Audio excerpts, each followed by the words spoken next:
Kitchen killer Malathi. இன்னைக்கு நம்ம வந்து ஒரு மஷ்ரூம் கிரேவி தோசைக்கு பண்ண போகிறோம். கொஞ்சமாக எண்ணெய் போட்டிருக்க, அதில் நம்ம இந்த மஷ்ரூமை வதக்கி எடுத்துக்கணும்.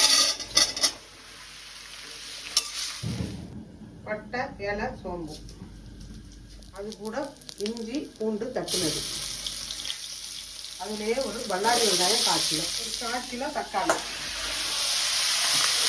ஒரு சின்ன ஸ்பூனு 2 ஸ்பூனு உப்பு போடும்.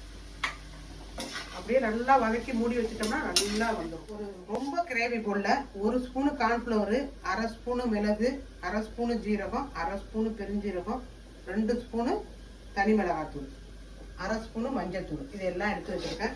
இதை இதில் இது தோசைக்கு இது நல்லாயிருக்கும். இதில் மஷ்ரூமை கொட்டிட்டு